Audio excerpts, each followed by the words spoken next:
This is the third part of a three-part Christmas series, and the text is found in Matthew chapter 2, verses 1 to 12.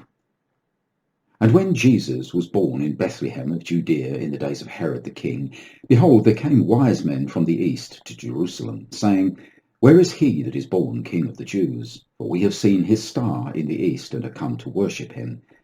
When Herod the king had heard these things, he was troubled, and all Jerusalem with him. And when he had gathered all the chief priests and scribes of the people together, he demanded of them where Christ should be born. And they said unto him, In Bethlehem of Judea, for thus it is written by the prophet, And thou, Bethlehem, in the land of Judah, art not the least among the princes of Judah. For out of thee shall he come forth, who shall be ruler over my people Israel. Then Herod, when he had privily called the wise men, inquired of them diligently what time the star appeared. And he sent them to Bethlehem, and said, Go and search diligently for the young child, and when you have found him, bring me word again, that I may come and worship him also. When they had heard the king, they departed. And lo, the star which they saw in the east went before them, till it came and stood over where the young child was. When they saw the star, they rejoiced with exceeding great joy. And when they were come into the house, they saw the young child with Mary his mother, and fell down and worshipped him. And when they had opened their treasures, they presented unto him gifts, gold, and frankincense, and myrrh. And being warned of God in a dream that they should not return to Herod, they departed into their own country another way. Now, before we get into the text, note that Jesus was born. God could have redeemed mankind in any number of ways. He is God, after all. But he chose this way, to have his son born of a woman, just like us. Jesus is one of us. We should never take that for granted or overlook it or forget it. You know, there's a story in Judaism in which Elijah is asked, Where is the Messiah? Now the answer comes, You will find him outside the walls of Rome with bandages upon him. Bandages, because he takes upon himself our humanity and suffers alongside us. He is one of us. Now, for those of us who have suffered and who hasn't, this is great comfort and strength. Now, when Jesus was born. Now, I'm going to relate the Magi story from the first-person perspective, not for drama or anything like that, but because that way it's easier for me to cover the facts. So here goes. We were members of the Babylonian School of Astronomy and Astrology. Now, it should be noted that astrology did not have the sinister and unscientific reputation that it has since gained, and it will be very unwise to get involved in your modern astrology. No, we studied the movement of the planetary bodies and believed that the Creator had placed them there for signs and seasons, even as the Hebrew Scriptures say. And we endeavoured to understand the national and political movements on earth by observing the heavens. We saw in them a reflection, so to speak, of the earth, or more accurately, we saw the earth as a reflection of the heavens. When there were calamities there were disasters on earth. When a new star dawned in the heavens, it was the token of a new star here on earth. So we believed, and so we were led to discover, but I jump ahead of myself. We were anticipating the imminent arrival of a figure who would change world history. From the most ancient times and the most reliable texts, we understood that through this person, God would crush the head of mankind's enemy, the serpent, Satan, and himself be bruised in the process. The story of mankind's redemption by God had been birthed in the hearts and minds of our forefathers, reaching all the way back to Adam and Eve, and had been passed down through the generations of the righteous.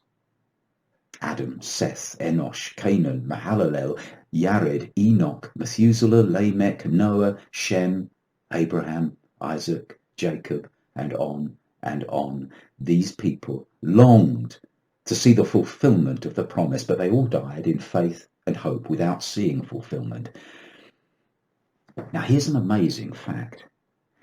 We had the story of redemption repeated annually in 12 chapters of a book that passed over our heads.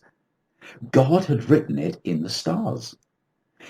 This is believed to be what is being referred to in the Hebrew song referred to as Mizmor LeDavid Tehillah Yud Tet. The heavens declare the glory of God.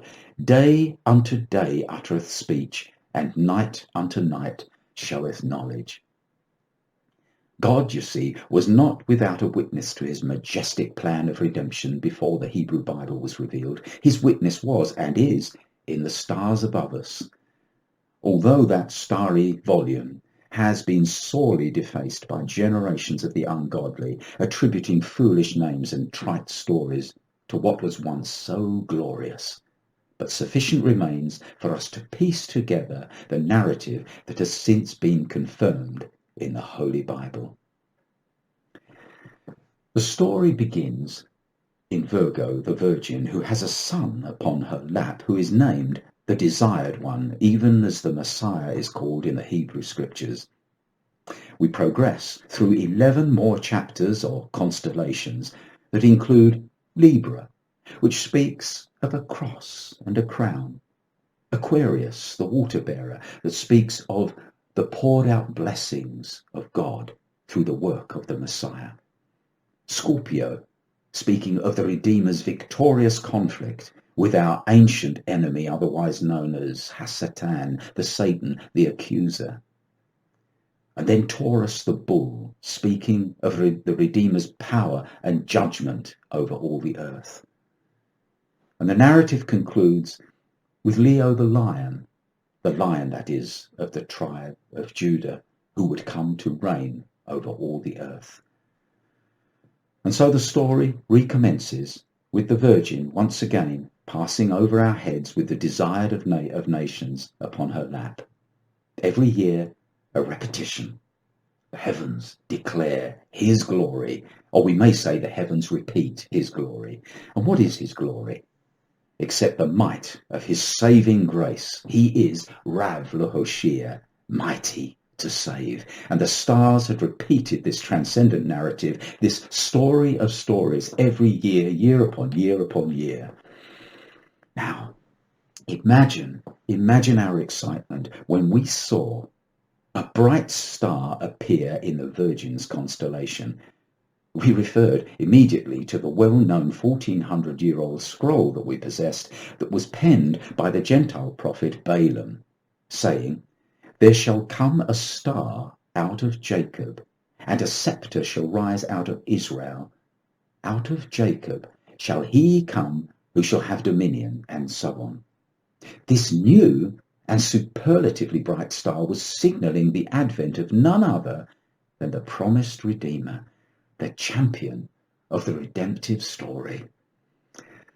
Daniel, a Hebrew prophet who had been brought to us captive from Jerusalem 400 years previously and was a principal of our school, by the Spirit of the true God, revealed the exact time that we could expect the Redeemer's arrival.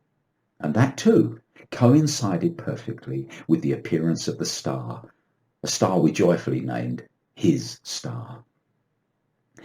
Now, we kept the star under observation for some months until one day we discerned an unusual characteristic. It was moving contrary to the usual east to west pattern of the heavenly bodies. His star was progressing in a northerly direction. After some time, certain of us decided to prepare for a journey and to follow the star, his star. Our preparations were extensive because we didn't know how long we would be travelling, nor the dangers that we might encounter, both human and otherwise. Now, some may smile, but in faith, we took with us gifts that we hoped to present to Israel's King Redeemer when at last we discovered him. You see, we had faith. We believed that God had revealed himself to us. The gifts of gold and frankincense that we packed in anticipation were the most obvious gifts, speaking of kingship and deity. But the myrrh gave us cause to ponder, knowing that it spoke of suffering and death. A strange gift for the infant king, but an inspiration, as we were to learn many years later.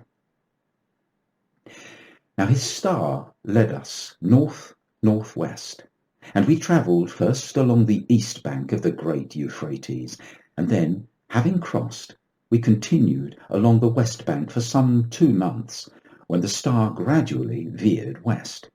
Another month or so, and we arrived at Aleppo, where the star turned southwest and finally settled due south. This was no surprise to us, for we were now on course for Jerusalem, the throne city of the kings of Israel. Beckoned onward, ever onward, by our faithful pilot, his star, we skirted the snow-capped mountain range of Hermon, braving the marauding bands, nightly watching for the lions and bears of those desolate regions. Man and nature opposed our journey. All seemed against us, except for that faithful light in the southern sky, comforting, guiding, ever present. One thing we knew for sure: we would not and could not be lost. Maybe we would be led through rocky wastelands or waterless deserts, but never would we be lost. And, being upon God's mission, no evil could befall us. We descended into fruitful Galilee, skirting by the wrinkled surface of Yam Kinneret, the harp-shaped sea now known as the Sea of Galilee. Traversing the wide vale of Megiddo, we gained a glimpse of the western sea in the blue distance, where white sails bellied in the wind, and evoked thoughts of the great world beyond that was strangely asleep to the fact that heaven had visited the earth in this smallest of countries. This was soon to change. Through the occasionally dangerous Samaritan heartlands of Israel, always travelling southward, we approached the legendary city originally called Salem, now Jerusalem, city of David. When we had arrived and inquired of the presumptive ruler Herod the whereabouts of the King Redeemer, his elders referred to a scroll that said, "But thou, Bethlehem Ephratah, though thou be little among the thousands of Judah, yet out of thee shall he come forth unto me that is to be ruler in Israel, whose goings forth have been from of old, from everlasting." The end of our long journey of faith was drawing close to its goal, for Bethlehem was a mere 6 miles south of Jerusalem. Now you may be wondering why we didn't know the exact place of Messiah's birth, being as we knew about the star and the timing of his coming. The reason was that we lacked Micah's prophecy to which the elders of Jerusalem had referred. Bethlehem, the house of bread, Bethlehem of Judah, the house of the bread of praise. Surely the name had been chosen hundreds of years earlier in order to suit this glorious time. We were on the brink of beholding the one who would fulfill the most ancient and precious promise of mankind, the crushing of the serpent's head. History had been made, and we were a mere 1 day's journey from witnessing it. King Herod, he was curious as to when we had first observed the star, and we informed him that it was almost 2 years ago when it had first appeared.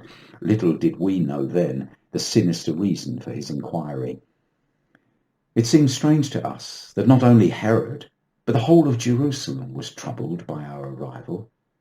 It was to be the first, but not the last time that I would witness the troubling effect that the holy Redeemer King would have on wicked men. He disturbed them, and I came to realize that this phenomenon was deeply spiritual, that the Messiah had been commissioned to overthrow the powers of darkness. Therefore, he was never going to be met with indifference. Now Herod requested that we continue our search and bring him details of the child's whereabouts, something we never did, thanks to divine intervention to which I shall refer later.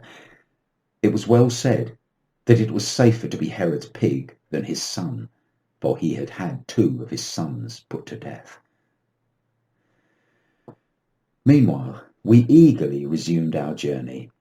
On the next evening, his star, glowing ever brighter in the velvet blue of the evening sky, continued to move southward, and we arrived in the sheep-covered hills surrounding the small town of Bethlehem. It was night time, and the silence around the house of the bread of praise was sacred, the darkness holy, and the town was fast asleep, or so it seemed. Now a story is told of us sitting down wearily alongside the famous well of Bethlehem, and, puzzled as to what particular dwelling his star indicated, we looked down into the cool waters of the well, and there, shimmering in the darkness, was the reflection of his star upon the water directly overhead. This, then, was the zenith of the heavenly appearance. We had arrived and were close to the place. It's a pretty story, and contains some of the enchantment of our journey and the wondrous anticipation that almost burst our hearts at the thought of seeing him. The reality was that the object we had been calling his star was, in fact, a totally heavenly glory, something the Hebrews called the Shekinah, the visible presence of God himself. And for the first time in our journey, this Shekinah descended close to the earth and stood directly and unmistakably above one specific dwelling, one of those travellers' khans, a sort of hotel, if you like, a place to stay for a short while. It was beyond amazing to us that the King Redeemer of mankind was to be found in such a place, whilst the memory of the opulence and luxury of King Herod's palace was still fresh in our minds. Such are the mysterious ways of the King of heaven and earth. The khan was closed to the night air, but within we could hear noises, the voices, and the occasional laughter. We knocked on the oaken door, and our host welcomed us into a warm and inviting room with an open fire piled high and purring like an orange lion in the grate. The room was full of conversation and laughter. Hearing our story, in the briefest of manner, the proprietor smiled knowingly and immediately directed us to a room where the small family was staying who had been the cause of much excitement over a year previously. He was evidently proud to have such honoured, though humble, guests. He tapped softly on the door, and a gentle voice answered. He soon reappeared and ushered us in with a smile as warm as the fire in the dining room. What follows is too sacred for me to recount. Should one try to embellish the perfect rose with clumsy words? Please excuse me then, as I confine myself to the simplest description and allow the Spirit of God to convey the indescribable in the fragrance of reverence. Clutching our gifts that we had carried from so far away Babylonia, we crowded into the clean and neatly furnished room and stood before a young Jewish mother with an infant boy upon her lap. No halo, no miraculous voice or radiance, just a mother and her child, the perfection of eternal loveliness. What could we do? What would you do? Still clutching our gifts, we all sank down on our knees in worship. The adoration of thankful sincerity, gratitude, love, wonder, words fail. The deepest emotions are beyond words. How long we remained with heads bowed is hard to say. We often spoke about it on the journey home. Some said a minute, others said 10. And we finally agreed that time had stopped. It had become an irrelevancy. we were at the centre of something vast, the still centre. When time commenced for us, we presented our gifts. Gold, and we acknowledged the child's kingship, his right to rule, not only over Israel, but over the entire world.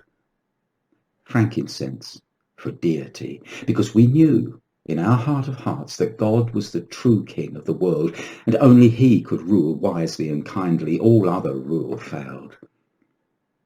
As the Hebrew prophet had said, his goings forth had been from of old, from everlasting. He was God. And myrrh, most mysterious of all, speaking of the suffering and death that were the ever-recurring themes of the grand story of redemption, the story that God had fixed in the stars and later recorded in the Hebrew Bible. There only remains for me to mention that one of our company received a dream in which we were warned to not return to Jerusalem as Herod had requested. You see, we had honoured God's Messiah, and he now protected us from harm. The unease that we had felt in Herod's presence was confirmed by God himself, and we, therefore, travelled by another route, and some months later arrived safely at our home in the East, and were reunited with our families with a wonderful story to recount. Back to today. Our journey, like that of the Magi, is an adventure full of hope and anticipation, attended by dangers, toils and snares, but also delights and rewards. His star began to rise in our hearts when we realized that the Jewish Messiah and Saviour was the world's Messiah and Saviour, and his star was fixed permanently within our interior heaven when we named him our Messiah, our Saviour. I am my beloved's, and he is mine, and his star over me is love. Now we must remember that the age-old picture that we have of the Magi bowing in worship and offering their gifts was the culmination of a dangerous journey. What must have made that encounter all the more sweeter was the recollection of that long and arduous journey they had taken, the rivers that they had crossed, the wild beasts and marauding bands they had fought off, the privations they had suffered. When they entered that room where were the mother and child, they carried with them not only the gifts of gold and frankincense and myrrh, but the tokens of their faith and love. That is to say, their tiredness, their weariness, their quiet embarrassment they felt at the recollection of their private doubts along the way, their fears, and the small or large disagreements they had had on the journey. And they may have recalled the delights of the campfire and the sweet fellowship of their companions, the shared pleasures and the wonders of a foreign landscape. I imagine that everything came flooding back to them as they knelt in the presence of the infant and infinite King Messiah. He saw it all, he knew it all, and he loved them with a tenderness inexpressible and beyond his years. Ask the king what gifts he received on that wondrous night, and I doubt that he will say gold, frankincense and myrrh. He will recall the tiredness, the relief and happy contentment in the faces of ordinary men made extraordinary by the heavenly vision. Men with the marks of a long journey in their faces and the glowing light of love in their eyes. That was his treasure. That is the treasure we bring him. Now when Jesus was born in Bethlehem of Judea in the days of Herod the king, behold, there came wise men from the east to Jerusalem,